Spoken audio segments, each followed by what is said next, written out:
Okay, we are back with another practice question on conflict serializability. Okay, तो आज हम क्या करेंगे, एक न्यू स्केड्यूल को डिटरमाइन करेंगे एंड चेकअप करेंगे क्या वो नॉन सीरियल स्केड्यूल हमारे पास कॉन्फ्लिक्ट serializable है या फिर नहीं है. Okay, so we are having a schedule, let's say S1. Okay, so these are the operations of the schedule.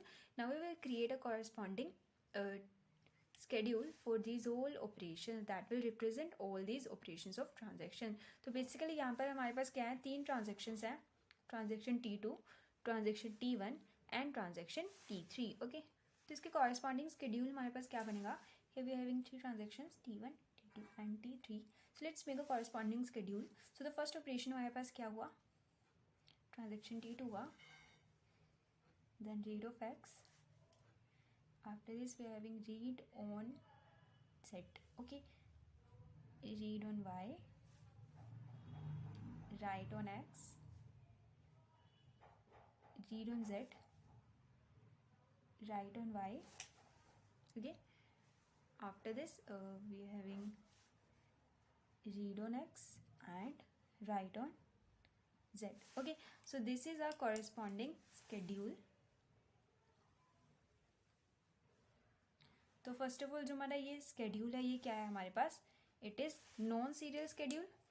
Okay, because जो इसके ऑपरेशन है वो क्या आपस में इंटरलीव कर रहे हैं. Okay, now we will determine जो हमारे पास ये स्केड्यूल है, ये नॉन सीरियल स्केड्यूल है, ये कॉन्फ्लिक्ट सीरियलाइजेबल है या फिर नहीं है. ओके, तो फर्स्ट ऑफ ऑल हमारे पास कौन कौन से वर्टिसेस होंगे, T1, T2. First of all try to solve this question by yourself. और अगर आपसे ये क्वेश्चन सॉल्व नहीं है एंड देन आप मेरे सोल्यूशन को देखेंगे. ओके, तो फर्स्टली आप खुद से ट्राई करो, खुद से इसका प्रेसिडेंस ग्राफ क्रिएट करो. ओके, सो अगर आपको नहीं आता है तो आप मेरा सोल्यूशन देखो. Okay, precedence graph. Okay, now let us see the conflicting pairs from this schedule. Okay, तो सबसे पहले क्या है हमारे पास, रीड ऑफ फाई.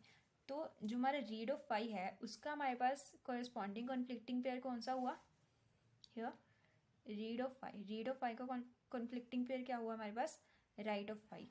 तो क्या इस शेड्यूल में हमारे पास राइट ऑफ वाई है, इस ट्रांजेक्शन में नो. इस ट्रांजेक्शन में हमारे पास राइट ऑफ वाई है, नो. तो हम कहेंगे इसका कोई कॉन्फ्लिक्टिंग ऑपरेशन नहीं है. After this read of x.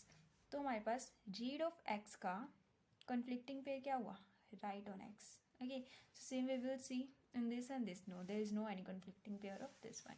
After this हम चेकअप करेंगे फॉर रीड ऑफ जेड. तो रीड ऑफ जेड को कॉन्फ्लिक्टिंग पेयर क्या हुआ हमारे पास, write of Z. Okay, so we will see the write of Z in both of these two transactions.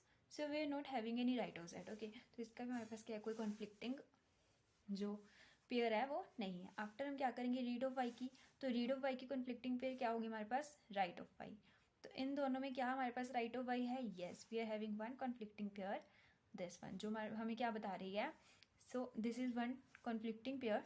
तो इसको इंश्योर करने के लिए हमारे सीरियल स्केड्यूल में ये नहीं होगी तो हम क्या कहेंगे कि T1 must precede the transaction T2.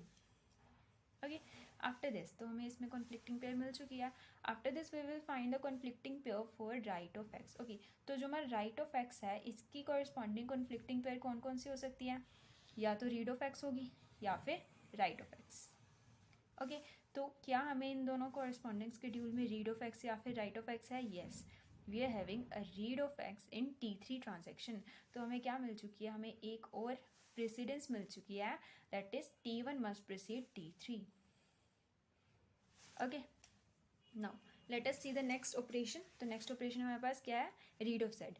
तो रीड ऑफ जेड की कॉरेस्पॉन्डिंग हमारे पास क्या होगी, conflicting pair right of Z.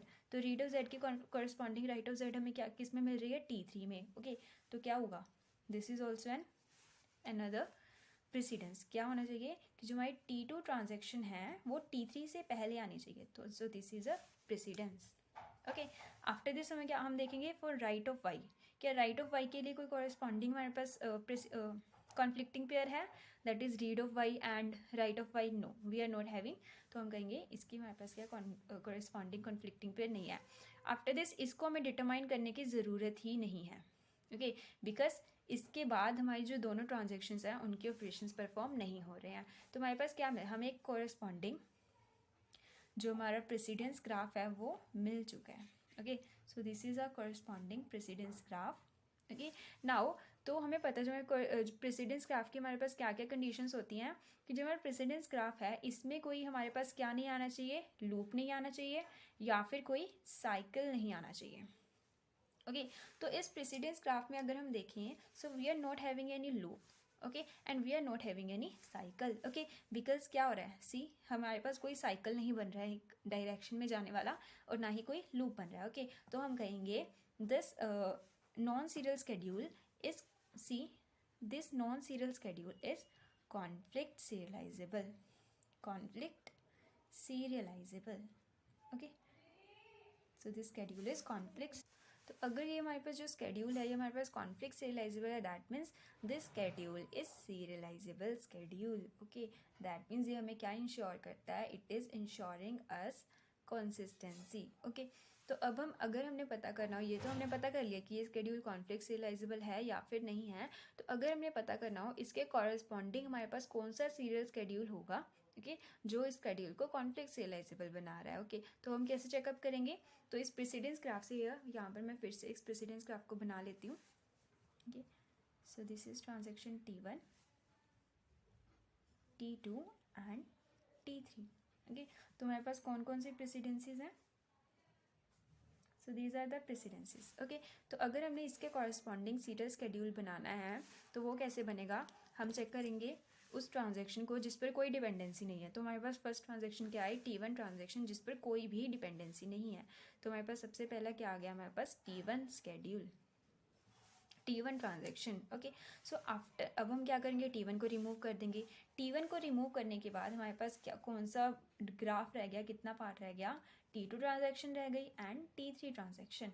अब इन दोनों ट्रांजैक्शंस में कौन सा ट्रांजैक्शन है जिस पर कोई भी डिपेंडेंसी नहीं है, it is T2 transaction okay. तो हमारे पास जो सेकंड ट्रांजैक्शन हमारी स्केड्यूल लिस्ट में आएगी वो होगी T2। आफ्टर T2 हमारे पास कौन सी ट्रांजैक्शन रह गई है, ओनली T3, तो हमारे पास क्या रहेगी T3। So this is a corresponding serial schedule okay, schedule to this non-serial schedule okay। so this is a practice problem, I hope so you enjoyed this lecture and आपने खुद से भी इस क्वेश्चन को सॉल्व कर लिया होगा। Thank you.